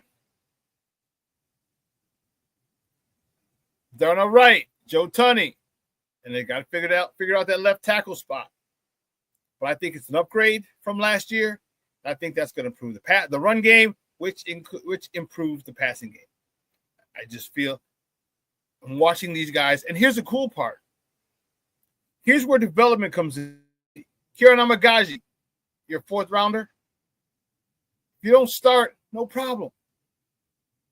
Learn from these guys, because none of these guys that we got in the offseason, the 3 interior, none of them were first rounders. But now they're getting big money in the offseason because they're the best option this year. Not even drafted in the first round. None of the 3, Dahlman, JonahJackson, or Joe Tunney. Let's see, Joe Tunney.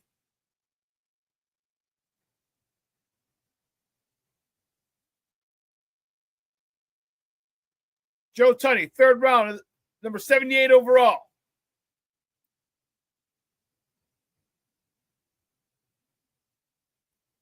Drew Dahlman.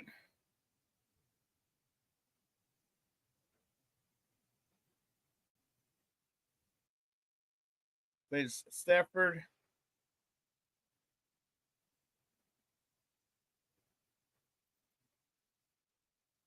Where did he get drafted?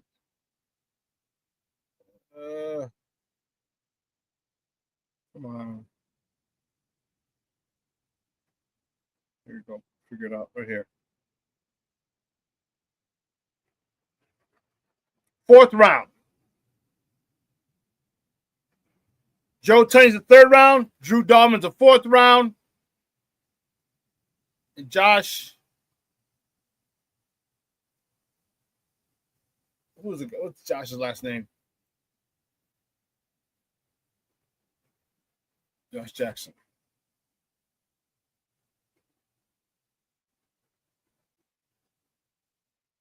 Oh, wrong one. They gave me I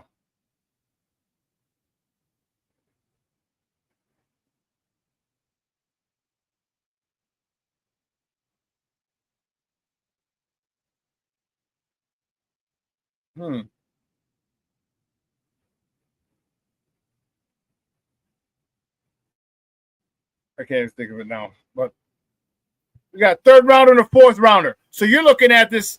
So this is where development comes in. This is where we got to get the Kieran Amagaji developed. We get our backup guys developed. So if and when someone goes down, we got someone to seamlessly step in. Seamlessly. I put Josh. It's not Josh. Jonah.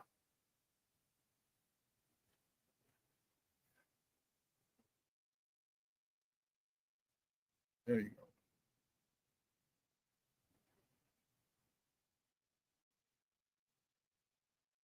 JonahJackson. Here we go.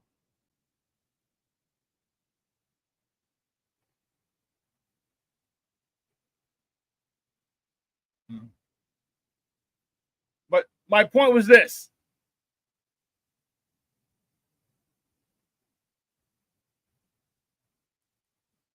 We're getting guys in the 3rd and 4th round who are demanding crazy money from their development. We need to get guys, we need to get our backups developed. That's what we need to do. And if we can, man, the sky's the limit for this team. And I don't think it's this year.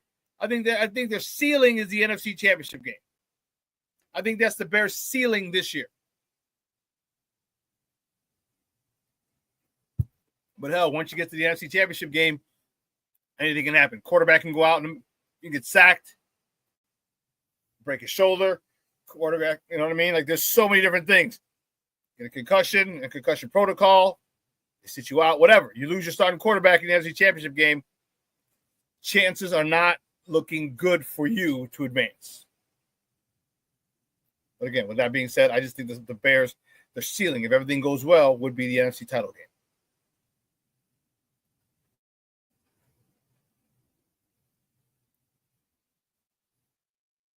So now everything to me is in Caleb's hands. Yeah, I was going to say that too, Rick. I didn't want to say it. Quarterback can have a knee issue, Cutler. I was going to say it.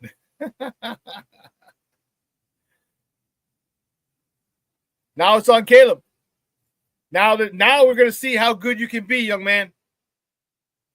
Now we're going to see you got the top offensive play caller, improved wide receiver core, upgraded the tight ends, upgraded the running back room. And now it's time for him to put up or shut up. And to me, I think that he's going to take this as a challenge. Hopefully does well. Hopefully does well. I was sitting there at the family party Saturday. And I'm sitting there and they asked, like, why can't the Bears get it right? I'm like, I don't know. I'm like, it's not difficult to get a good quarterback. We have tons of them in college. But the problem is organizations will draft the guy to try and save the job of the head coach. He's in the last year of his contract. Let's get him a new head coach. Don't do it. Get him into a stable situation with a good play caller.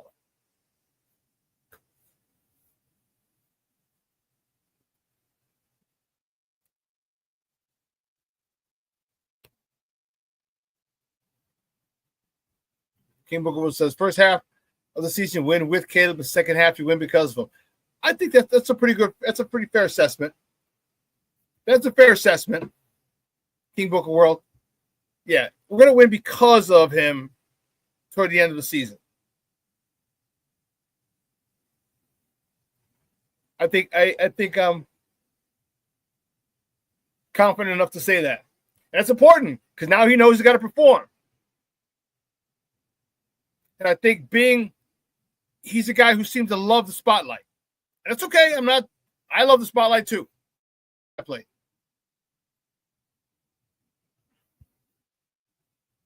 But now you got to put up. Now you got to put in that work. You got to put in that crazy, crazy, crazy work. Because if you do, man, our Bears are going to be fun. If you don't,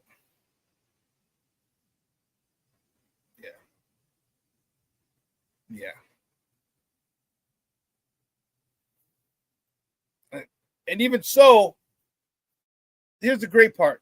If you start having some success early, that learning curve can be mitigated. It might be in the first half that we start winning because of Caleb. That's a real possibility as well. It's a very real possibility. Does he pick up the game? Does he understand it through Ben Johnson's eyes? Are they getting on the same page? Because if they do, the sooner they do, the sooner this offense takes off. The sooner this offense takes off.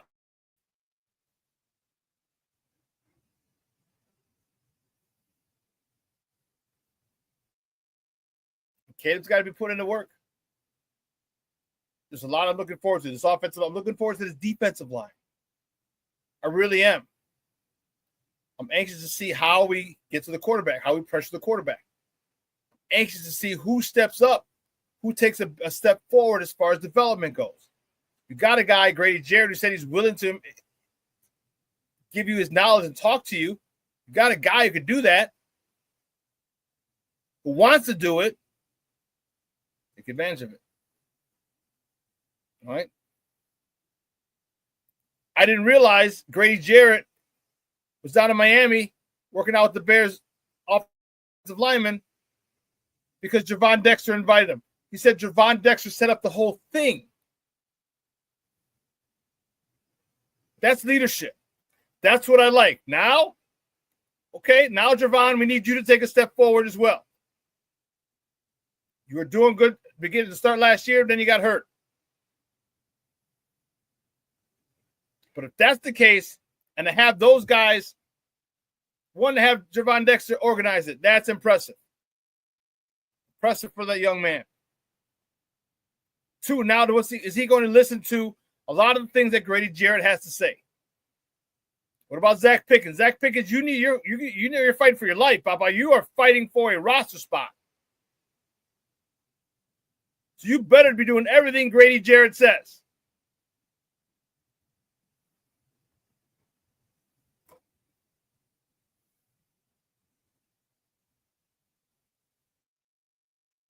So you got offensive linemen working together, defensive linemen working together. This is what I like to see. You got the coaching staff who are all up and in the players' business, in their faces. And I love it. They're getting coached hard. Eric Bieniemy, loved him. Not loved. Love him.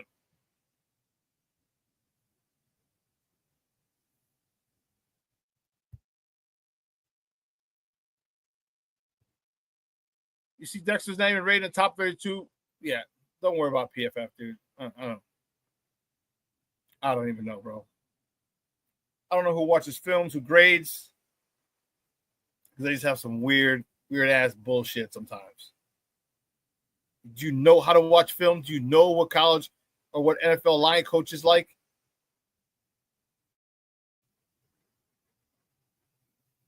Because I don't know if you do. I don't know who does that about at PFF, if anyone. I'm not dissing them. I'm just saying I don't know.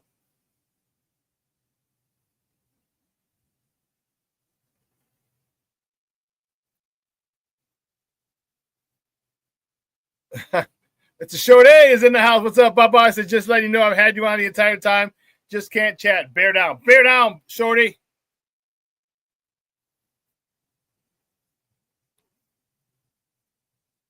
You know, someone started, and this annoyed me to no freaking end. They started charting statistics in OTAs.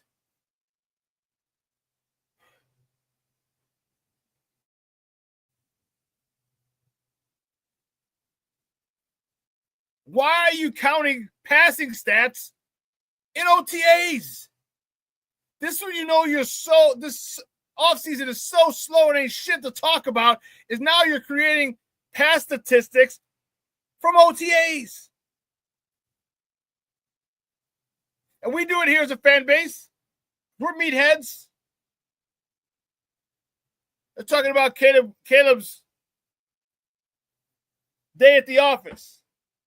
Other teams like the Browns and their beat writers or their writers. Shadur Sanders was perfect today from the field. I'm like, it's a basketball game. He's perfect for the field. What the hell is that about? But now people this is what, man. Everybody wants to know passing stats for OTAs. What the hell?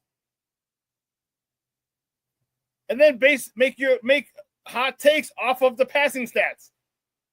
Incredible. Now, mind you, of course, you want your quarterback to be able to, as he's learning a new offense, to be successful. Of course you do. There's going to be bumps and bruises, bumps in the road. You know, people putting up stats for OTAs. Come on, man, get a life. Get a life. Get a life. Get a life.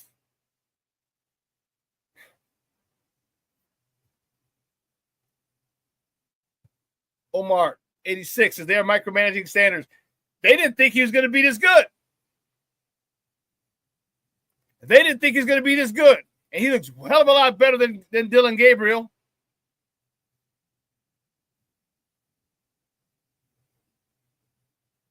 A hell of a lot better. So my question is this. What's going to happen when he takes over the starting job with it?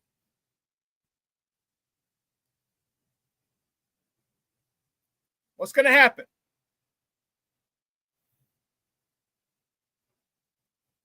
Because many reports that I've read, they anticipate Sanders taking over the job throughout sometime during the year. See, everyone wants to shit on him because of his dad, because his dad was loud, his dad was obnoxious, his dad was boisterous.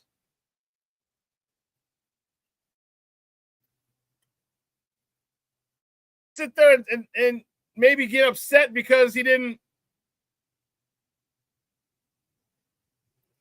wasn't prepared.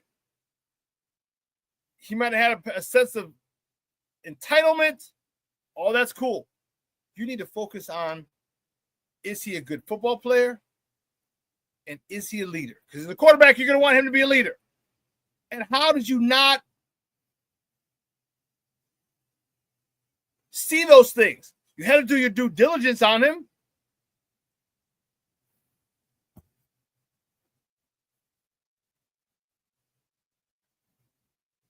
You had to do due diligence. You had to find out, is this guy a jagbag or not? He's winning, but is he a jerk in the locker room? Nope. Everybody loves him. Is he a jerk on campus? Nope. No stories. Not saying there. No stories have leaked.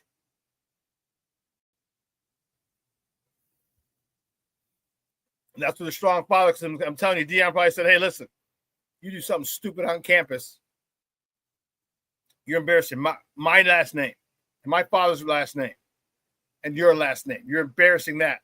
So I haven't seen anything bad about him. Again, maybe a little cocky, maybe a little entitled, but is that dude a good football player? Yes. 71% from the field, 71% completion package, 71% completion percentage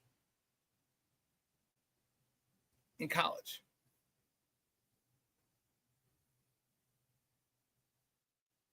And let's not get it twisted. He didn't throw screens all the time. It wasn't like the Bears offense 2 years ago having Justin throw those screens all the time. He went downfield with Jimmy Horn, with Travis. He went downfield.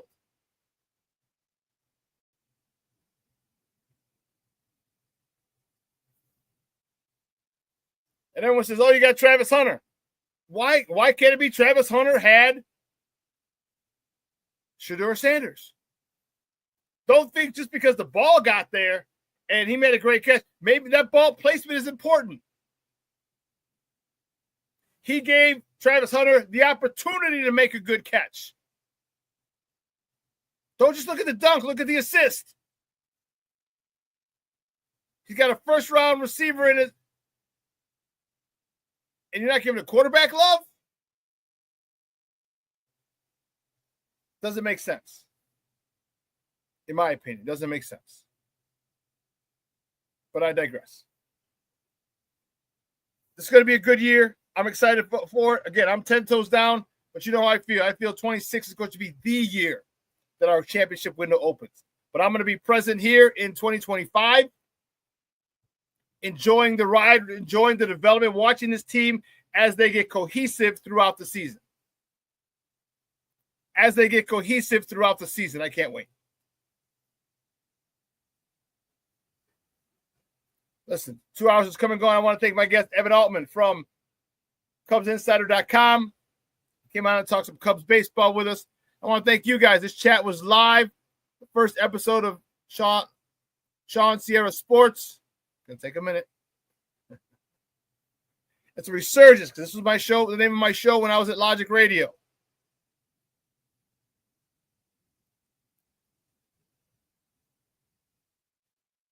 But I want to thank you guys for tuning in. The chat was live. Please tell your family, friends, give them the link. Tell them, hey, make sure you download Sports Zone Chicago on YouTube. Appreciate it. I really, really do. Day one of Shawn Sierra Sports on Sports Zone Chicago in the books. And man, it was a good show. Chat was live. Evan Altman was live. Great, great stuff. King Booker World, that's 3. Plank says, have a great Monday, Shawn. Sports owners, bear down. That's 3. That's nice. That's nice. Listen, I got to get out of here. Do me a favor, though.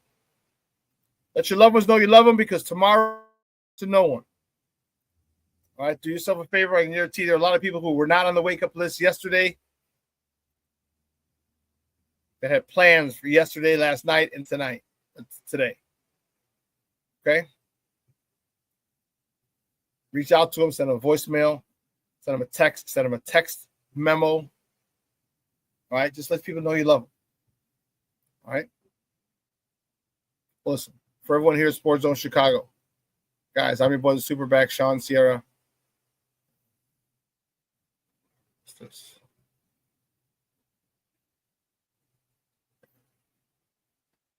I'm your boy, the SuperBack, Shawn Sierra. Guys, have a phenomenal day. A phenomenal day. And get out there and enjoy this weather. Get out there. It's going to be 83, 84. Here we go. High of 83 out here in Orland. 86 tomorrow. So get out there and do it, baby. And enjoy. Hey, if you're out there, make sure you put on sunscreen. And don't come back looking like a lobster. All right, for everyone here at Sports Zone Chicago, guys, I'm your boy, the SuperBack, Shawn Sierra. That's the new one. Yep. I'm your boy, Shawn Sierra. Have a phenomenal day. I will see you on Wednesday. Your boy is out.